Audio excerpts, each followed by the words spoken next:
let's talk about The Other Boy. Okay. So that you said you wrote that, and you said a month and a half. Did I hear that right? I think so. Yeah, it was really fast. That was one of my faster books. And I really, yeah, that one just, I mean, that was a very personal story for me. I mean, it was based largely, again, like on like kids that I know and have worked with. And so it was just source material that I knew really, really well. And I don't know, in some ways it was an easier story. It's a little more compact, you know?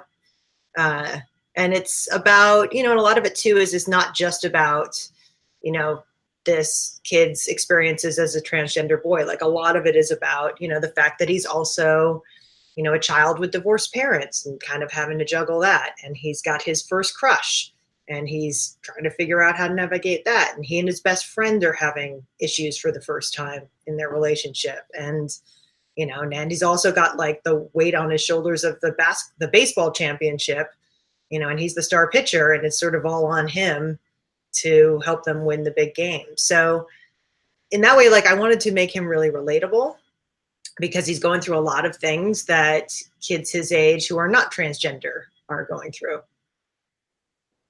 So, well, let's stick with the boring stuff, and we'll talk a little bit more about the story. But just plain boring stuff that's really only interesting to the sort of folks that would tune into a show like this about writing. How many drafts after that initial month and a half burst are you looking for, and how long was the process to find a publisher or an agent and all of that?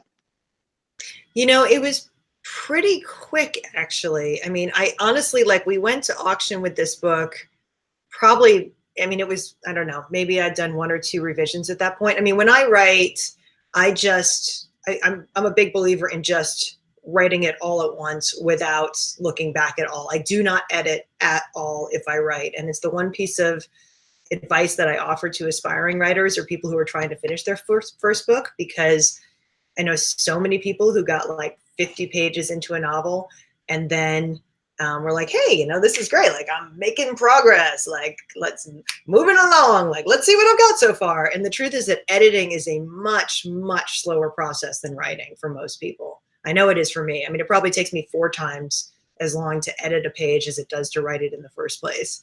I can spend an entire day on, you know, a chapter or a scene or even a page. So by the time that they've gotten back up to that 50-page mark and they've edited it, I feel like it's suddenly like writing the rest of the book starts to feel really insurmountable most of the times. Like, I don't know if you've ever read Bill Bryson.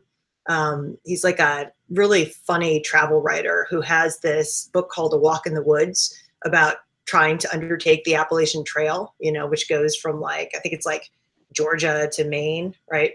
And he and this kind of hilarious buddy of his decide they're going to hike the Appalachian Trail, even though they're sort of out of shape, middle-aged white guys. And so they start hiking, and like, you know, and the thing is, like, the beginning of the book is a disaster. Like, they're totally unprepared. Like, the friend only brought like a backpack full of like Little Debbie's snack cakes. You know what I mean? They're like, they're horribly out of shape. They really overpacked.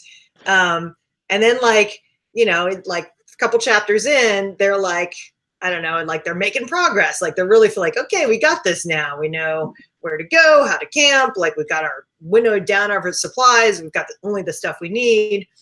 And so they stop at this general store off the trail that has a big map of the trail. And they're like, hey, like, let's see where we are. Like, this is great. We've really been making progress like these last few weeks. And they realize that like the Appalachian Trail's like this, and they're like here. Like, they're still like, they've barely even registered on the map of the trail yet. And it's this incredibly frustrating thing. And I feel like for a lot of writers who stop and start editing at that 50-page point, that's how they feel, right? Like, they're here on the trail and it starts to feel like, oh my God, like, I'm never going to get there. So for me, that makes sense.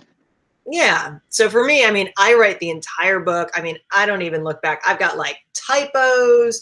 It's just a hot mess. Like, I just burn through it as fast as I can, because especially since I don't plot it out in advance, I really just need to get the bones of the story in place.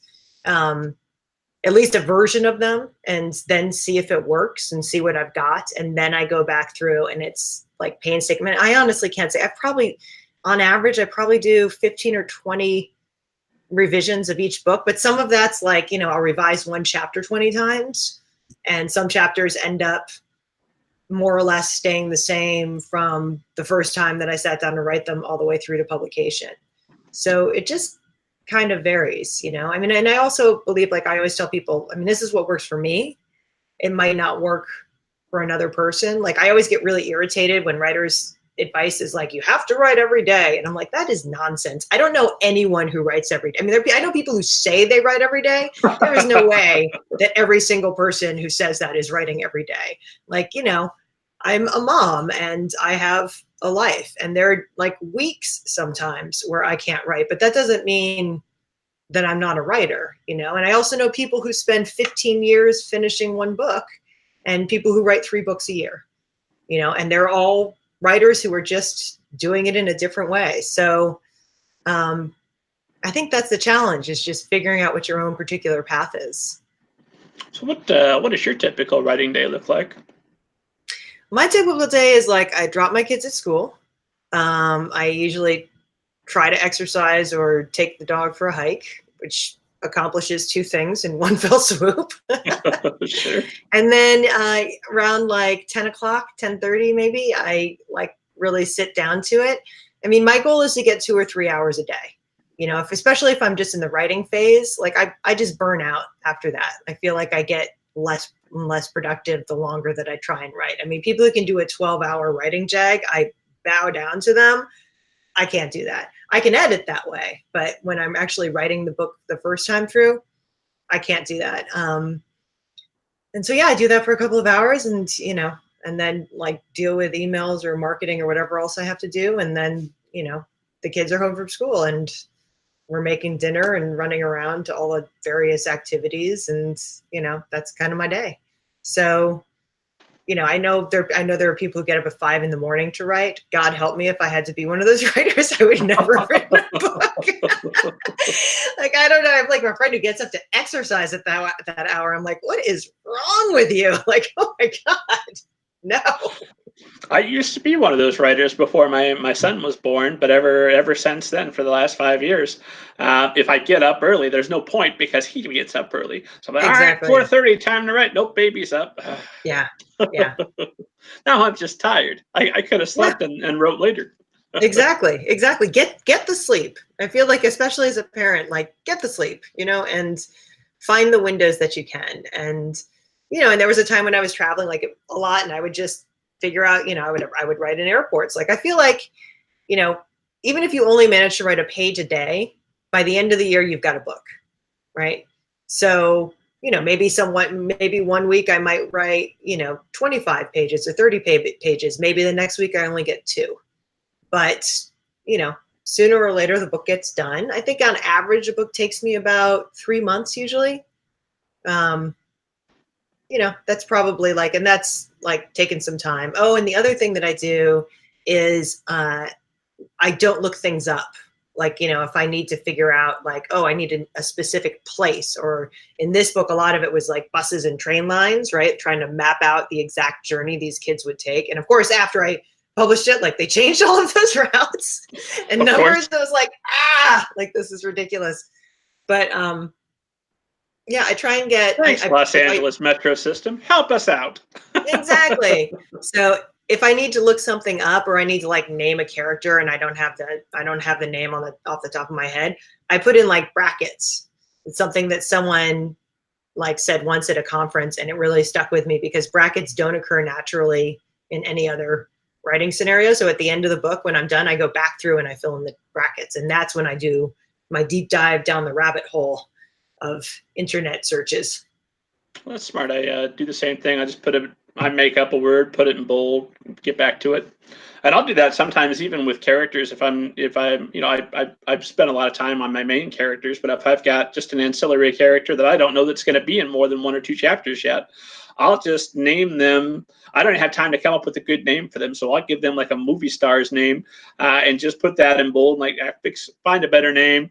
When you figure out how much they're going to be in the story and how much we care about them, then go back and really invest and flesh them out if needed, or maybe cut them completely. Right.